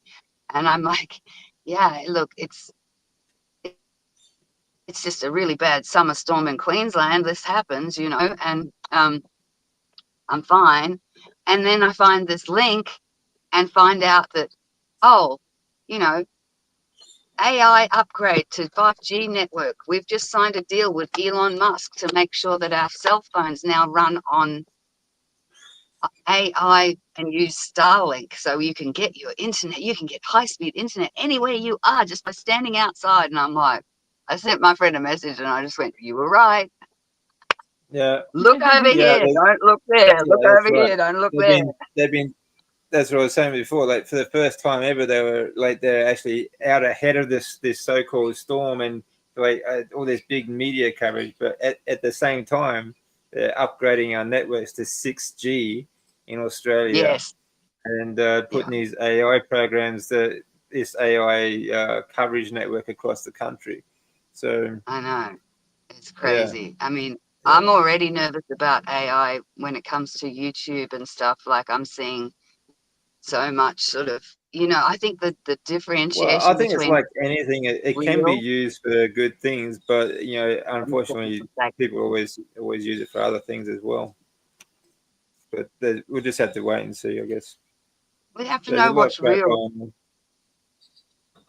I've got cold steak. I cooked up steak. Porterhouse is on special, $20 a kilo at the IGA, man. It's so good. Oh wow. I know. I've been just living on this stuff. Yeah, no, I'm just concerned because people can't work out what is genuine and real in the world versus what is not real. And I think that comes down to No, that's even with right. things like the carnivore diet. Like, we get Especially so with many AI generated conflicting stuff. information. If you get conflicting information on things and you question everything, look, you were talking before about Rick. I heard you talking about your friend with various ailments. I've just had a friend pass away about a week ago, and really close friend. She was 63. I haven't talked about it on my channel because out of respect for the family, they didn't want to kind of make it public yet. She was really a really big part of my life. There's little things from her all around my caravan, and she had hives all over her body, like debilitating hives. And I had this is like she's had this for the last couple of years, and I said, you really should try the carnivore diet. I'm not being a pain in the ass. Like, I want to help you be healthy, like. And she was, oh, I could never do that. I could never do that. She thought she was eating healthy. She's eating rice and veggies and, but I don't eat junk. I don't eat junk. But just, but I said, but obviously something is triggering hives all over your body. Like that's a reaction. That's an inflammatory response. Like the best thing you could do, take everything out but just meat. It's the least inflammatory food on the planet. And then if you're hell-bent on eating other food, why can't you just add something in and then see if the hives come back? Add something in, see if the hives come back. And she just couldn't do it. And then she went to work. Everything was fine. She had no ailments. I mean, she was obviously on some pretty heavy-duty immunosuppressants for the hives, but she was working. She had dinner. She was laughing, talking. Went to bed. Never woke up. No. Yeah. Oh, And sorry they for your loss, deemed it. Lisa, but Yeah, thank you. It was really hard, and they deemed it as heart failure. And I just sit here thinking like, and I almost feel guilty for thinking this, but I feel like if you just listen to me, if you just listen to me, you might still be alive. Like that, unfortunately, that's something that we all have to deal with. Like Rick's parents, people around me as well. It's just they don't listen, and it's usually the people closest to us that don't, unfortunately. But I had a and guy. there's I had a also- guy. Yeah, I had a guy who got the terminal cancer, and I had a good long talk. Not because he wanted to listen to me, just their friends and family then kind of forced him to listen to my story, and he agreed upon initially, but the thing is that hours later, still he was munching on the rice and all of the veggies, believing that which is better than carnivore. It's very, very difficult to kind of convince people who are into carnivore. Sorry, my explanation makes sense. Yeah, it makes sense. it is, and you Yeah, kind it's of very give up. difficult. You give up. Yeah, Yeah. even got the cancer though. Terminal cancer still go back to that carb. It's an addiction. But they get. I mean, like Lisa was saying, like her friend said, like she couldn't do that. Like they convince themselves that they can't do these things. It's like they just Oh my gosh, I was a vegan. You think I had it easy just translating to carnivore? Like, I mean, I didn't convince myself either. But I tell you, when you're so sick that you'll literally do anything, I'm like, I'll try this stupid diet, like just to prove to my doctor that it's a load of crap. And the results are just so instantly apparent that you can't ever go back. Like I think the key thing here is I kind of use it in parallel to my feelings about my faith. Like there's no point me harping on and trying to convince you of something that you don't believe is true. But what we can do as ambassadors for the carnivore diet is people are looking at us and going, wow, she's so much healthier than she was like a couple of years ago. Wow, like she seems so much happier than she was a couple of years ago. Wow, her body looks amazing. I mean, everybody's been like, holy, I was just made a video actually the other day on my channel. Like these jeans that I bought, that I think I was about 6 months into carnivore, that were size 4 US jeans, and I was so excited that I fitted into a size 4. Well, I haven't worn them for a while, and then it's raining and crappy here, and I'm like, oh, I'll put my jeans on. They're too big for me, and I'm like, what? Okay, does that mean I'm a size 2 now? Like, how is this even possible? Like, I eat more food than I've ever eaten in my life. Like. Yeah. And if they see that, they see you, I guess all you can do is set an example. And I know that has worked with my kids, because my kids were not interested at all, but they see that difference in me. And my son, I was so happy the other day. He called me up and he said, Mum, everyone in my household is really sick at the moment. He goes, I've got a little bit of a sore throat thing, but I'm fine. He goes, I reckon it's from all the steaks I've been eating. Like he's definitely incorporating, like they're seeing the example, and then that's the only way they'll change their minds. They won't change their minds. You could talk about it till the cows come home. No. That's a pun, that's right. very much. Right. Yeah. Yeah, that's right. Exactly. It's interesting because when I was a kid, I used to get sore throat all the time. But when I switched to the carnivore diet, within a year or so after that, I never got one. Then when I went on the plant-based diet, I got a sore throat when I got the flu. But after that, no more. So it makes me Well, wonder. I've got a sore throat now, but I swear I haven't been anywhere or done anything because I've been just in here. I reckon there's something in the air because as soon as those little winds started picking up, that's when I started getting this sort of weird sore throat and losing my voice kind of thing. Hmm. I don't know. Yeah. I It hear could you. I be. used to be. Actually. But see, I can't convince anybody. I've never been obese. I've never been obviously unhealthy. So no one listens to me. They've known me for years and years. I don't change much. So I can't set the example. That's the problem. You know? Yeah. Well, I mean, yeah, it depends on how you look at it, though, Rick. I mean, the fact that you haven't changed over the years, though, is a good example that the diet Right. works. Like, Yeah. look how dark your hair is. You got no grays. You look young. You know, so True. He's got a good that's point. another good example. I mean, it's a great example for longevity. Mm. Well, You know? I'll be 57 in a couple of months.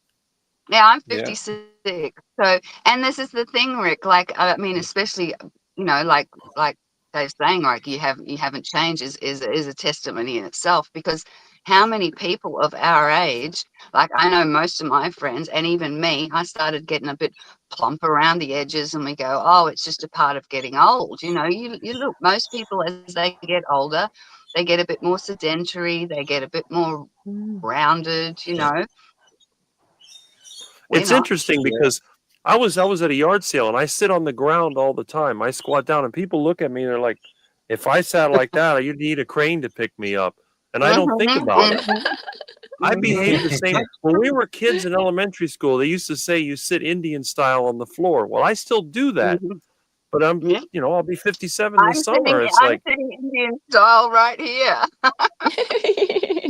that's what I'm doing. I do it all the time. And evidently, when you're my age, you're not supposed to be able to do that, but I can still No, do it. not at all. I know. Well, I went down swimming down in the creek here, and you've got to clamber over a few rocks. It's a bit slippery to get in and out. And I've taken a few other people down there, and they're like, you know, one woman, she was like, I'd love to swim in that river hole. She goes, but I can't get in and out. How do you do it? And I'm like, oh, it's easy. I said, you just got to have 4 points of contact. I said, this is how I do it. And I get down hands, like monkey style, hand, foot, you know, just hand, foot. And I said, look, it doesn't look glamorous, but I don't care. I get myself in the water and I'm fine. And they're looking at me like they're all sitting on the edge with their feet dangling over going, oh, I couldn't do that. Yeah, And pretty when I sad, compare really. myself to my parents at the same age, I have none of the problems they did. I don't wear glasses. I don't have foot fungus like my dad did. I don't have skin issues. I don't get acne. I don't have dandruff. They always had dandruff. And then they get dry skin and dry eyes. My dad had glaucoma and he ate healthy. I have none of those things. And There I you eat go. nothing but meat and water, lots of fat, Rick's heart attack diet.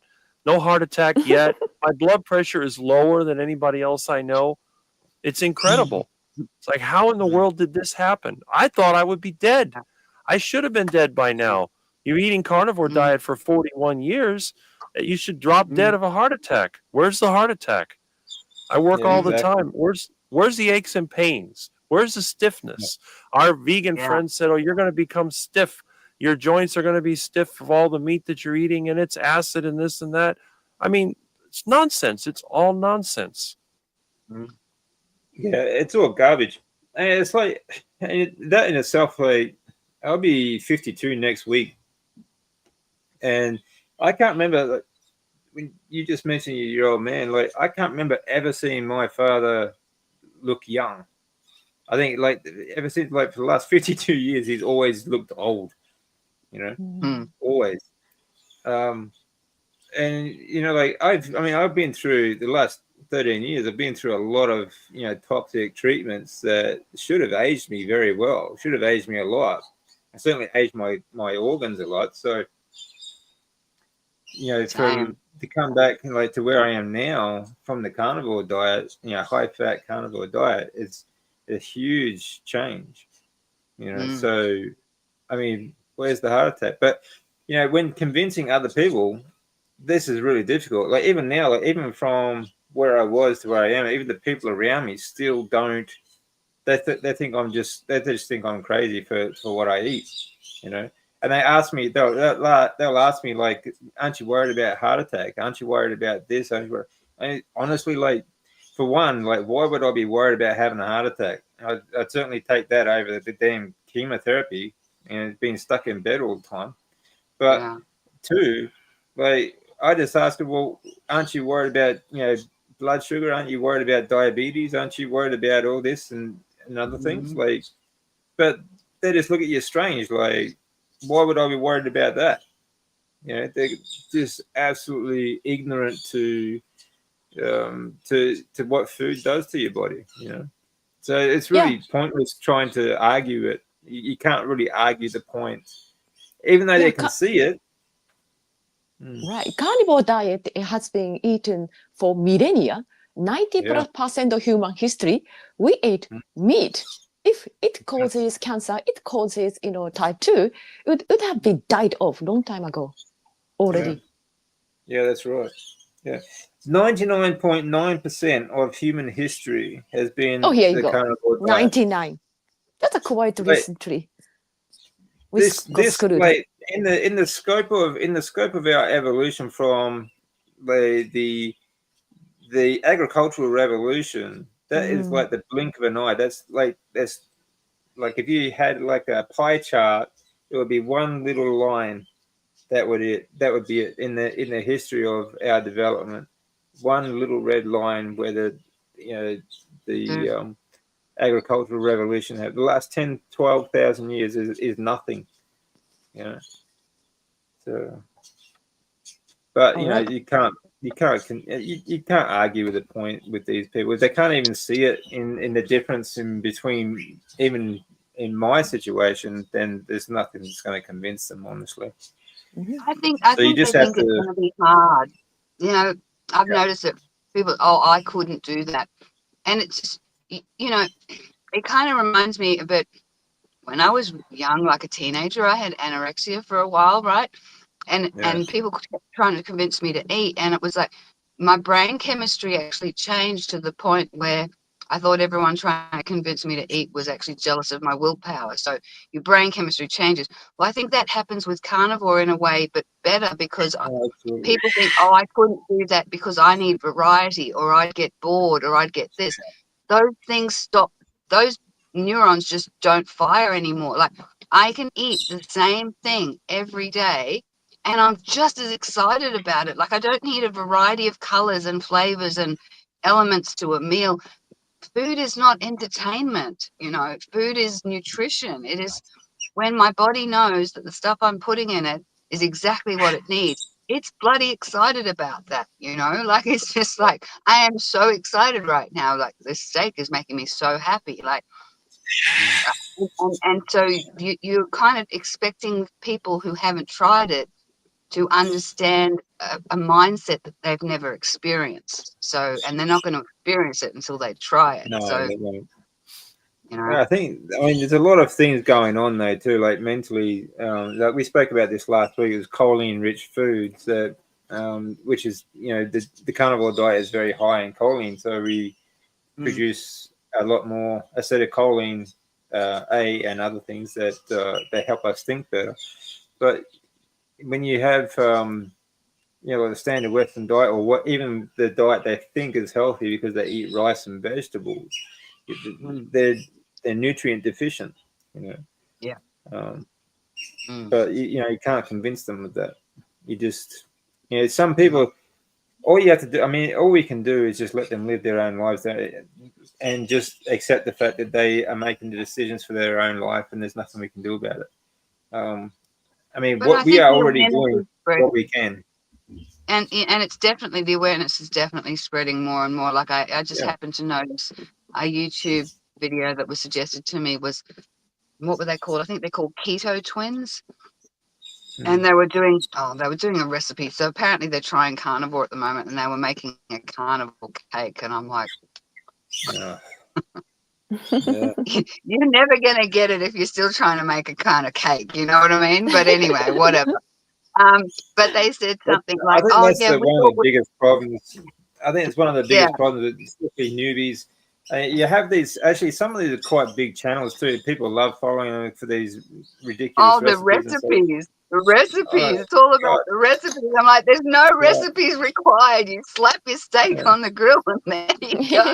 exactly. Exactly. Agree. Agree. Carnivore cupcakes and carnivore this and carnivore that. There's Yeah, nothing yeah. carnivore about it. Mm. No. Yeah. So And sorry, DC. I need to back out. So thank you very Yeah. much for No inviting worries, me Sammy. today. And yeah, Thank yeah, you very much for and coming. yeah, yeah. And nice meeting you, Lisa. nice And to meet you Rick. too. Yeah, talk to you soon, See though. ya. Yeah, thank you. And Rick, where is Rick? Rick is there It's somewhere. Good luck. probably Oh, Rick. Yeah, good luck with raccoon. Okay, DC, talk to you soon. And See everybody you, in the mate. show, talk to you soon, guys. Bye bye. see ya. Thank you, Sammy. You have a great Good day, luck. Sammy. All Good right. luck with the raccoon. She said good luck with the raccoon. I thought that's classic. Sammy's great. She's a lot of fun, Sammy. Brave woman. Where's she from? She lives in Yokohama in Japan.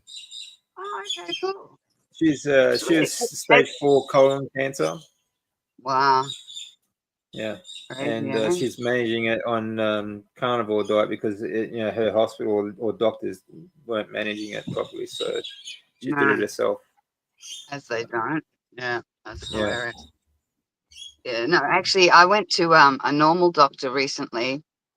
I kind of overdid it with the saxophone busking, and I pulled some muscle or something in my arm, and my whole hand went numb. And started in my hand, and it went up to my elbow, and then it went up to my shoulder. Of course, I tell my mum, and she's convinced I'm having a heart attack. She's like, "You need to get to the hospital right now," you know. And I knew it wasn't a heart attack. I'm like, "You good?" Oh, I told you the bird. He's playing And with the so cat.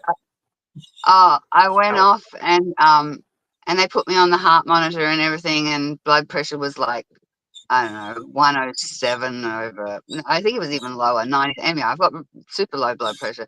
Heart monitor was fine. There's nothing wrong with your heart. Everything's fine. And I said, oh, yeah, I'm really just here to reassure my mum. I was pretty confident. But in the meantime, they did a whole bunch of blood tests. And I thought, oh, that's good because, oh, my God, what's the date today? It's the Today, 10th of March. It's it's my the 10th. carniversary. It's my Is it? 2-year carniversary. Oh, well Yay. done. I know. How Well, timely that I'm on congratulations. here. Thank you. Thank you. Anyway, they did the blood panel, of course, and which was good because I wanted to get a 2-year. That's what I was thinking. I was like, I wanted to get a 2-year. Where am I at with my bloods? Inflammation, totally fine. Not even, registering as any inflammation whatsoever. Everything was perfect and fine. No problem. Liver function, kidney function. Like, they did everything. But because it was a normal doctor and my usual doctor deliberately doesn't test my cholesterol because he's smart and he knows the drill. He said, if I test your cholesterol, they're going to make me put, by his duty, he has to prescribe statins for people with high cholesterol. So he just didn't test it. That was his solution to it. But of course they did. And it came back as 12.8, I think it was. And I said, oh, yeah. And of course, this doctor's freaking out. And I know. And I said, oh, yeah. I said, it always comes up really high. He goes, no, but this is really, really, really high. In American measurements, that's 460 something, I think it is. Yeah. And I said, yeah, but I mean, look at my blood pressure. My CAC is good. I said, and what's my triglycerides? Because last time they checked it, they were super low. He goes, well, we Yeah. actually couldn't measure your triglycerides because when you go off the charts with your total cholesterol, they can't then differentiate the different aspects of it. When they He goes, do the triglyceride, okay, when they do these cholesterol tests, right, they measure HDL and then they measure whatever's left. They assume is triglycerides and low LDL and that sort of stuff. They don't actually have a measurement for it, so it's just a guesstimate. It's just honestly, I'm not worried. And I said that to him. I said, I'm not worried at all. I said, because I've read a few studies that actually show that the higher cholesterol, the longer you live. And he just went, That's right. Yes, well, we'll talk about that next time.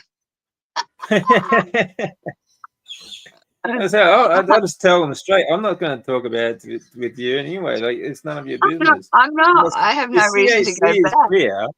Yeah, your Yeah. CAC is clear. You've got nothing to worry about. No, absolutely not worried at all. But I thought it was kind of amusing anyway, because and this is the thing. Really, the proof for me is the fact that I haven't actually needed to go and see a doctor at all. And the only reason I went that time was because my mum was freaking out for nothing, and she's in New Zealand, so I just wanted to reassure her. But the fact that I, who used to be at the doctor's on a weekly basis with various ailments, have not actually needed to see a doctor at all in the last 2 years. After that sort of 6-month blood tests, and I got a 1-year blood test. That's it. I've just been like checking up to make sure that everything's still. Why would I go back to the doctor to talk about my cholesterol? Right. Because I'm not That's good. sick. I'm not sick. Like, I mean, I'm at the moment. I'm a puppy dog. Yeah, look at this comment here. We'll get going soon because we're almost 2 hours. Yeah. But let's have a look at this comment. How exactly is making recipes for carnivore versions of slave food, a food freedom, which many claim to have? Yeah, that's not freedom if you. That's right. I agree. See, I think people they're still obsessed with food, and it's the whole thing about being, having food freedom. It is not making your whole day about food. It doesn't have to be about recipes.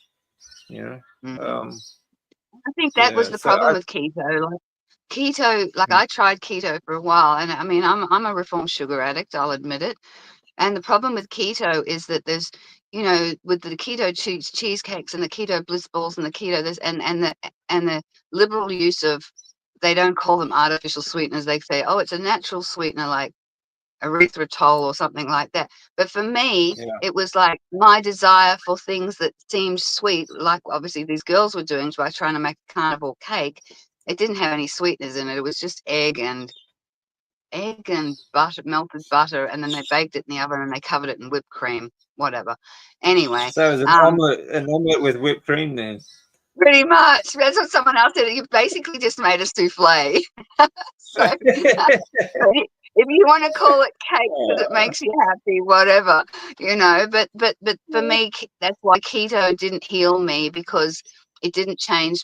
It might help you lose weight. If you want to lose weight, maybe you'll lose weight on keto. But if you're trying to heal serious health issues, it's not going to help you, because it's not going to change that wiring in your brain that still thinks of food as variety, entertainment, and a dopamine fix. Like, I don't want a dopamine fix when I eat my food. I want a nutrition fix. Yeah, that's right. Yeah.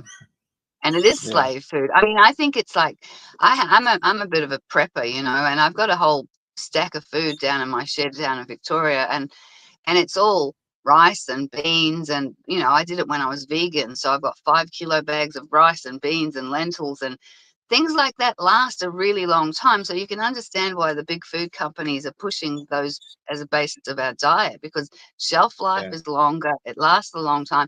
And I'll be the first to admit that if it came to I'm about to starve situation, like a famine type situation, and there was no beast to kill and eat, then I would eat that food to sustain myself. But I think that's the only purpose that kind of food serves.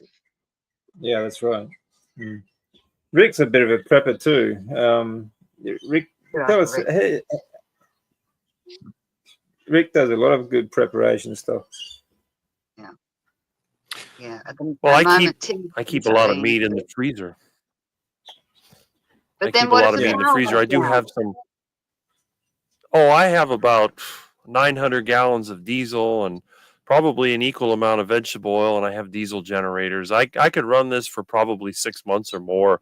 Plus, I have a wood power generator, which I have apart, which I can put together. I always have power. It's not a big deal. And the other thing, too, is that I do have a lot of canned meats. What I've done, I've taken ball jars, the ones with the, with the screw-on lids, and I have put ground beef stew in those. And I probably have, I don't know, maybe 20 pounds of those that I keep in reserve.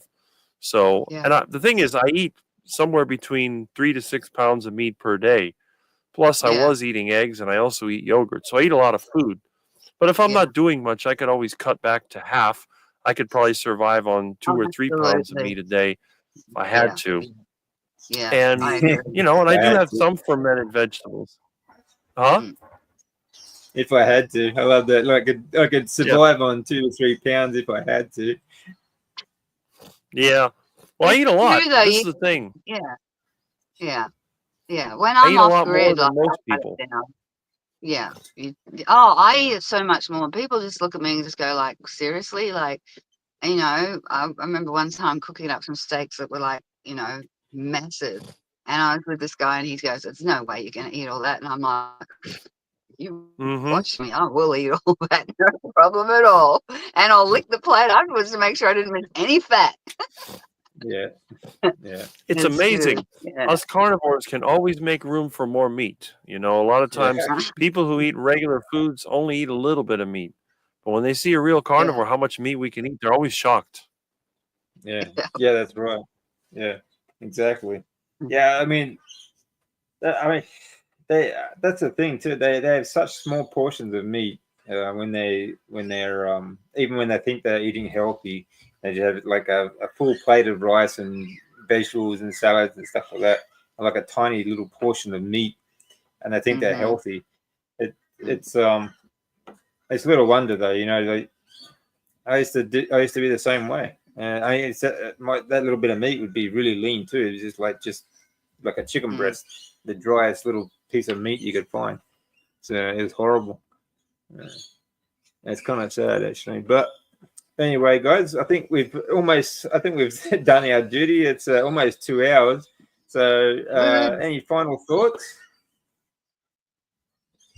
About you, Rick? Any final thoughts? Nothing more than usual. I'd be interested, Rick, in finding out more about you because you got me all inspired now about adding to my prep pantry, and if we'll talk some more about that maybe next time. That'd be great. Yeah, for sure. We talk about prepping every now and then because I think prepping is being prepared for different things that it could be a natural disaster. It's just always good to have. Exactly. And this cyclone, this is what annoyed me when I went with my friend to the supermarket. She's like, "Do you need anything?" I said, "No, because I always have at least a week's worth of food, like most humans." But I went up to the supermarket and the shelves were stripped bare. And I'm thinking, and people are freaking out down there because it's like, this is a national catastrophe because 300,000 people have got no power. And I'm like, well, none of those things bothered me because I have a solar power pack that I've fully charged up before the event that can run my van for like a week and endlessly if I put the panels out, which I haven't done at the moment because I haven't needed them yet. We've had, the fact that people don't know enough to survive a week of a storm event, like at the very least, whether you call yourself a prepper or not, you should be at least have on hand what you need to survive a week of anything that might happen. Like that's just common sense. Yeah, you would think so. But unfortunately, there's not much of what you'd call common sense around these days. It's just the way it is. It's not common anymore. It's not common at all. Yeah. True. Anyway, what happened to the 5-hour lives?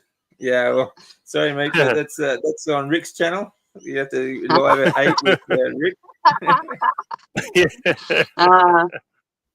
I'll have to put the notifications on for Rick's channel to tune into a 5-hour live.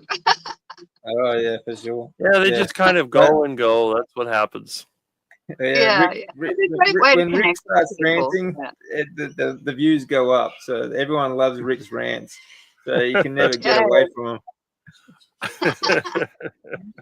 Awesome. I'll go check it out. It's all good. Yeah, definitely worth it. But yeah, if we did that now, Rick would be up all night. So we'll let him get some sleep. It's getting late over there, I imagine. So thanks everyone for joining us. Really hope you enjoyed that one. It was a great chat. Actually, we talked about all manner of things again. And come join us again next week. And I'm sure we'll have a few more laughs for you as well. Take care, everyone. See ya. Bye.